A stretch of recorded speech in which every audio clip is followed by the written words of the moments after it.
Welcome to Austin Stories. Today, a Karen accuses a waitress of having a seizure and faking it in front of everyone. Can her dad get extreme revenge and destroy the Karen? And more. Also, all the videos are in podcast form. Search for the Austin Stories podcast on your local provider or check out the link in the description. Here we go. She's faking it. She's not having a seizure. She just doesn't want to work. Posted by Angelic Vexy. I'm a 20-year-old female and I have a disorder called epilepsy. Please search it up if you don't know what that is. I was diagnosed at the age of 12 and have had problems with it since. Different kinds of seizures in weird places like the shower, in the middle of class, during some of my streams, and so on. Backstory. I grew up in a small village that was very popular for tourists. The nature was gorgeous and there were so many things you could do at any time of the year. During summers, you could take different hikes and stuff. When I was about 15-16 years old, I moved to a different city away from my parents though, not because of bad parenting, because of my college location. And of course, I did visit them sometimes, like during vacations, breaks like summer and winter, you get the point. During one of my summer break visits, I decided to take on a job to see what it was actually like to work. My dad helped me get one by contacting one of his former employees who was now the boss of a restaurant located on the top of a mountain with a beautiful view. They sold pretty simple foods there that I could make while working for them. The staff there were really nice to me and we all did a little of everything because of the small amount of workers. Sometimes I was the chef and then a few hours later I would be taking orders or be a bartender for those who wanted non-alcoholic drinks, a little bit of everything.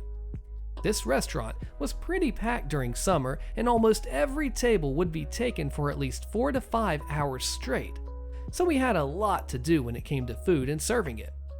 It was pretty stressful for little me since I don't do good with loud noises in packed locations, PTSD.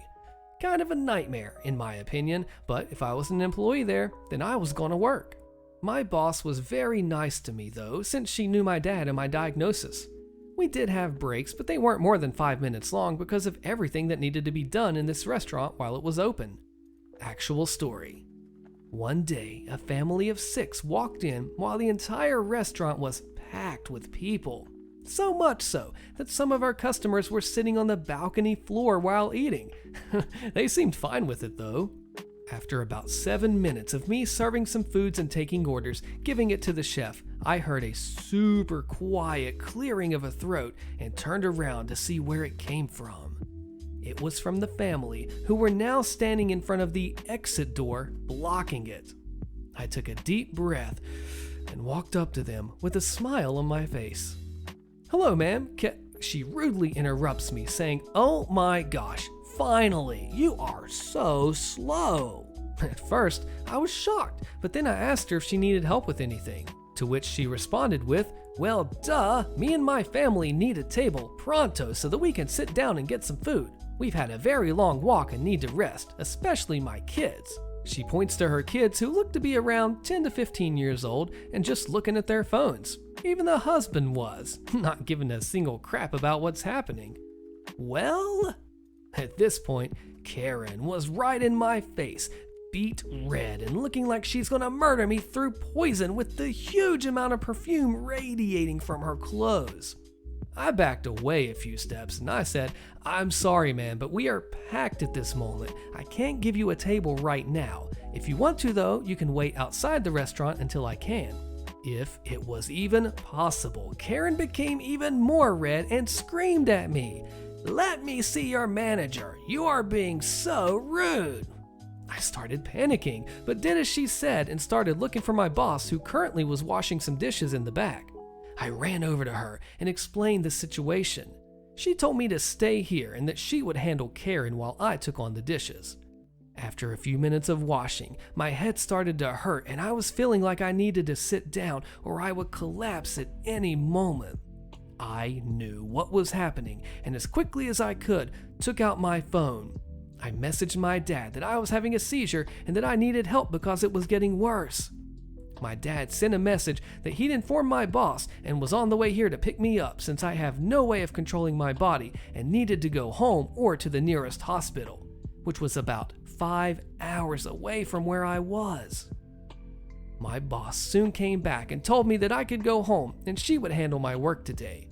When Dad arrived, he took my hand so that I had support, and we started walking towards the exit where Karen and her family were still standing, with Karen digging daggers towards my dad now.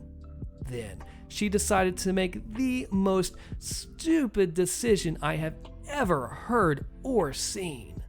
Karen walked up to my dad and started yelling at him. "What are you doing dragging her out of the restaurant? She's supposed to be working to get my family a table. Her boss will fire her for doing this."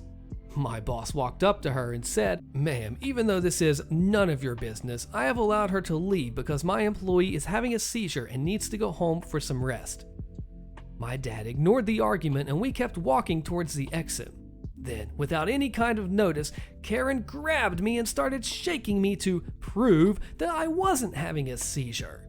My dad became furious and pushed her back, hiding me behind him, out of Karen's reach. "Don't you ever touch my daughter again! I will have you freaking arrested if you even try to talk to her!" My dad shouted extremely loud at Karen so that everyone in the restaurant could hear us. It became completely quiet, and Karen's face was as white as a ghost because she just realized what she had done. My dad then walked out, carrying me in his arms to protect me, since I was completely helpless now with how long my seizure had been going on for. A few days later, my boss told me that Karen and her family have now been banned from the place, and if they try to come close, my boss will call the cops on them. And I can understand why. Because what Karen had done could actually land her in jail. She had attacked a minor who had a disability. Yikes. You know what they say, assuming makes a what out of you and me? This Karen was so laser focused on getting her stinking table, not even paying attention to her husband and both kids who didn't even give a care in the world, that she did this. Like, look, I get it. When you go and you wait at a restaurant, you want to get a table, but you have to wait just like everybody else does. If you're tired, sit down at one of the places and the benches that the restaurants offer, as every single sit-down restaurant does. Doesn't matter if you're going to Applebee's or some high-scale 5-star restaurant, I am sure. And then she assumed that OP was slacking off when it was really a medical condition, attacked that person with the disability, who was also a minor when Karen is a full-blown adult, even though you can't tell sometimes the way she acts, and just completely ruined herself. When she found that out, white as a ghost, she knew that her red face had to turn white, and she completely screwed up. I am sorry this Karen did this to you, OP. I hope you're okay now, and I hope that Karen learned a lesson. Usually Karens don't, but I hope she did. Nice job on handling this, OP. I'm sorry again that it happened. It cost $1.25, not free for the taking, posted by Dragon Crystal.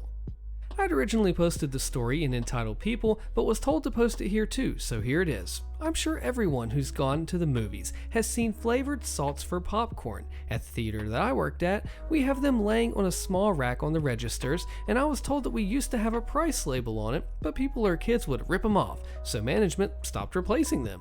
So people now believe it's free for the taking, and in this story, I had to get more serious to get them to listen to me. It had been a decent morning, and my shift was about to end in about an hour or so. I've been working concession stand for about 6 months, and I knew how to handle things, especially when it came to customers who take a long time debating on what to order, and I'm a pretty patient person. But even so, some people still manage to irk me, and it's usually those who just grab the salt off the rack and try to sprinkle it onto their popcorn, only to give me the surprise Pikachu face when I say, that'll be $1.25 for the salt. Luckily, it's still sealed, but that doesn't stop them from still wanting to open it. Customer says, "What is this little thing, $1.25? I thought it was free just because it's sitting here." I say, "No, it's $1.25. Managers just place it here so it's easier to manage." "It can't be $1.25. I came here all the time and it's always free." I was told by the GM herself that it's been $1.25 since the building opened, so you want to buy it or not? They'd usually give me a disgusted look before throwing it back on the counter and walking away. I just pick it up and make sure it's not cracked or broken before placing it back on its rack. A few minutes later, it's near the end of my shift, and I'm finishing up my last customer's order. As soon as my replacement signs into their register, I log out and head out, only to hear little giggling from my salt rack and see a small hand grabbing the cheddar cheese salt off the rack. "Hey, that's not free to take, kid." He realized he's been caught, but instead of putting it back, he immediately bolts away, but not before grabbing a handful of candy off the rack. I call after him, but the little goblin just kept running and I sprint out after him yelling that he has to pay for that.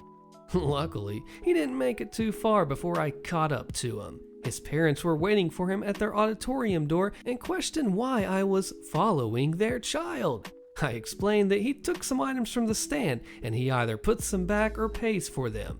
At first, I thought the parents were going to have him return them. Instead, the entitled dad, I'll call Chad, says, "Well, I don't see the problem with him taking it. It's free, isn't it?" No. The cheddar cheese salt is $1.25 and the candies are $1.50 per pack.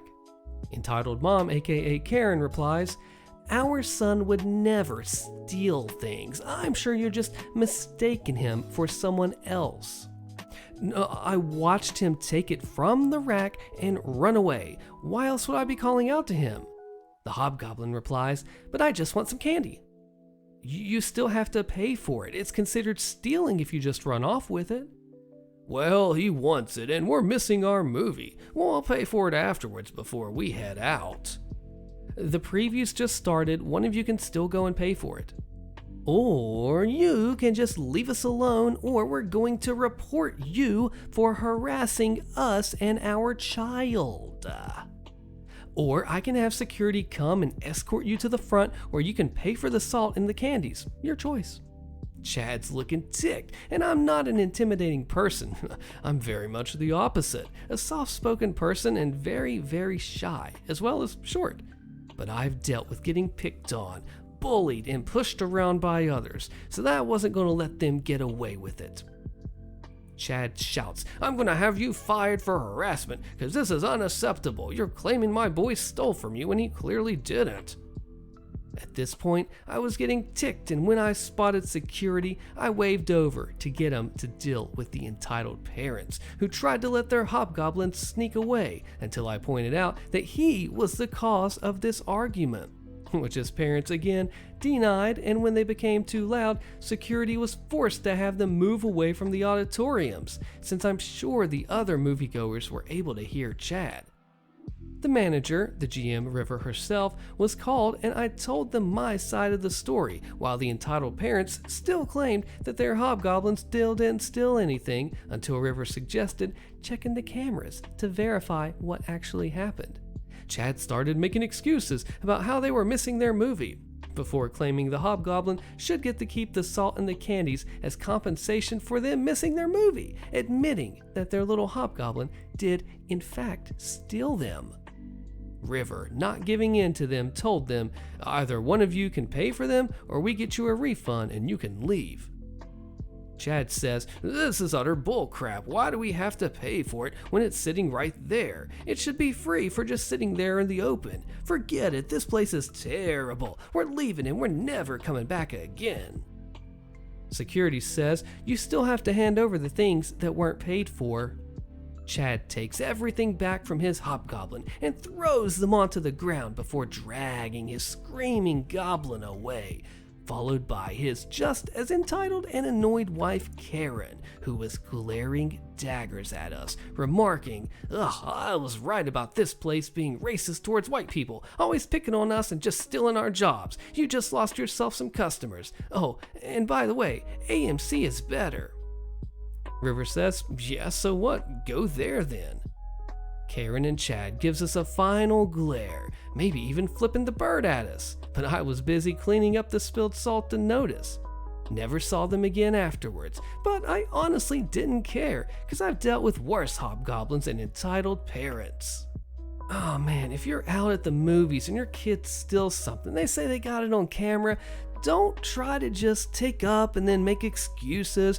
If the kid did it, they're going to end up paying the consequences for it, and as a parent, you're responsible for teaching them the right ways. If they stray from those ways, that is their decision. Sounds like this kid's old enough to know not to take things and still did it anyway, lying about it. That says a lot about the parents and their influence on the kid here, what they're teaching him and the way they're bringing them up. And then to set that example for their kid, lying and, "Oh, we're going to miss our movie," making excuses, That's not a good parent example. Karen, Chad, you messed this up. OP, Security, River, good job on holding your ground, knowing that you knew what was right and they were wrong, and you stuck to your guns. Way to go, OP and crew.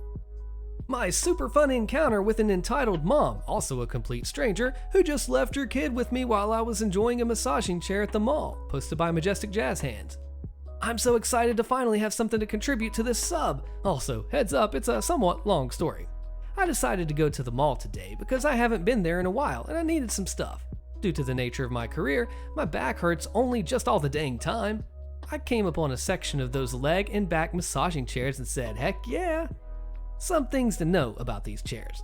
These go through a series of 4 to 5 different types of massages, while it also squeezes and massages your legs. One of the types of massages it does is in your back. It just goes up and down your spine with hard and fast chopping-like motions. There's also other sections of these grouped together chairs placed all throughout the mall, so there were others that could be used, and in the area where I was, there were 5 other chairs grouped around me. I was in the upper left corner of that group of chairs. There was not a single person using any of the other 5 chairs. I wasn't really paying attention to where I was located, but right in front of me was a baby clothes store. Some things to know about me. I am on the spectrum, and I'm also not a fan of kids or babies. Most importantly, if I'm getting my half-hour massage, I don't want to have to interact with other people. I just want to be left the heck alone. Here comes our entitled mother. Entitled kid, he looks like he's like 9 or 10ish. I don't know, I'm not great at guessing kids' ages. He's also pretty chunky, which is a detail you'll need for later. Entitled mom also had a baby in a stroller, but it didn't really do anything relevant to this incident. So they end up standing right in front of me, and the entitled mom told the entitled kid that she wanted to look in this baby clothes store, but the kid didn't want to, so she tells him to go get a massage on one of the chairs while he waits for her. And of course, they head straight to the chair next to me. Why? There's 5 other whole available chairs. It's literally printed. How much money gets you however many minutes you get in the chair. She asked me the price, so I point to where it clearly tells you the prices. She then asks where to put the money in, so, yet again, I point out exactly where it goes. It's even lit up, brightly. But just before she's about to put the money in, the conversation between them happens. Kid says, well, what if I don't like it? The mom says, you will, it's really relaxing. But what if it hurts? It won't. See, this lady's been sitting here for a while and she's enjoying it. But what if I don't enjoy it? Can you go first and see if you like it? No, mommy's going right over to look at the baby clothes, but maybe if you ask nicely, this nice lady will let you try her. I jump in. Nope, not getting up. It's only $1 for 5 minutes. If he doesn't like it, he can get off. Entitled mom just gave me a ticked look and said, fine, kid, just sit here and try it and come join me in the store if you don't like it. So the kid, yes, I'm still salty at this point that they put his butt in the seat next to me and not any of the 5 other completely open and available chairs. Starts off not doing anything except just sitting there, thank goodness. But then an instant later, all heck breaks loose when the chair simultaneously grabs his leg good and tight, and then the chopping setting gets going. The kid just starts making this really loud crying and whining that starts off somewhat quietly, but gets insanely loud when he realizes his legs are too big to get out of the grip of the chair. I just said, dude, calm down, the leg grip will let go in a minute and then you can get out. But his cry yelling, ah, builds to a shrieking, Mom! That kid has massive lungs. That yell was so incredibly loud and went on for so long until his mom comes flying out of the store and just parks her baby stroller right in front of me, where it starts crying, and the mom starts yelling over the kid in the chair, asking him what's wrong, and the kid says, this chair's punching me in my back and it's got my legs and I'm trapped. Mom starts trying to pick the kid up, but the leg part lets go, so they both kind of just stumble back into the stroller, which makes the baby start crying even louder. Then mom says to me, why didn't you pull him out when it started hurting him because it was set too high? Let me interject here. The settings are pre-adjusted. You can't change them. But most importantly, how is this my gosh darn fault to begin with? Then he says, oh, you could have just come into the store and get me? Again, how is this my fault or responsibility? The kid was fake sniffling because he wasn't even crying to begin with, just doing an insanely loud whining and screech, so she told him they'll go to the food court to get ice cream. Not the most exciting story on here, but incredibly annoying to deal with when I just wanted to be left the heck alone on my one day off and enjoy my dang chair massage. Oh man, it's like you don't leave your kids alone, especially at that age, outside with a stranger. Now I know OP was not going to do anything, but the simple fact is, in the world, with safety, you watch your kids, you gotta take them with you. You don't become entitled because the person that you volunteered on your own volition without them doesn't want to watch your kid, they just want to relax at a relaxing massage chair. That's on you. And also for not doing your due diligence and thinking maybe they're not going to like the chair. Maybe this is going to go wrong. Maybe something's bad. This mom just messed up on like 17 different accounts and is trying to blame OP, which is not the case. What a mom. Come on, man. Karen. What do you think about this? Entitled mom breaks her restraining order to kidnap her kid. You gotta see this insane fallout here. Click the video on your screen so you don't miss it, and I will see you in the next one.